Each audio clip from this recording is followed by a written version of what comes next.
नांदगाव शहरातील शनी चौक येथे भारताचे माजी पंतप्रधान तथा भारतरत्न स्वर्गीय अटल बिहारी वाजपेयी यांची जयंती सुशासन दिवस म्हणून साजरी करण्यात आली। स्वर्गीय अटलजी वाजपेयी यांना अभिवादन करताना भारतीय जनता पार्टीच्या माजी प्रदेश उपाध्यक्ष ॲडव्होकेट जयश्रीताई दौंड यांनी स्वर्गीय अटल बिहारी वाजपेयी यांच्यासोबत दिल्ली येथील संसद भवनात घडलेल्या भेटीबद्दलची आठवण सांगितली।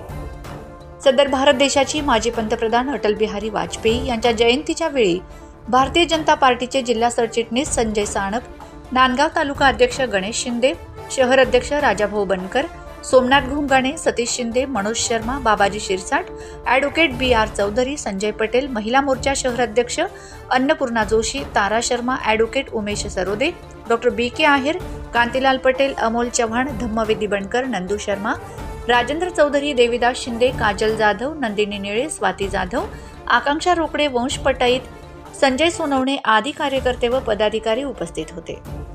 या कार्यक्रमात स्वर्गीय अटल बिहारी वाजपेयी यांच्या प्रतिमेचे पूजन हे शहरातील ज्येष्ठ नागरिकांतर्फे करण्यात आले आणि स्वर्गीय वाजपेयी GR यांच्या अजरामर कविता व जीवनातील काही प्रसंग लोकसभेतील यांचे भाषण त्यांच्याच प्रखर आणि तेजोमय आवाजात ध्वनिक्षेपकाद्वारे उपस्थितांना ऐकवण्यात आले।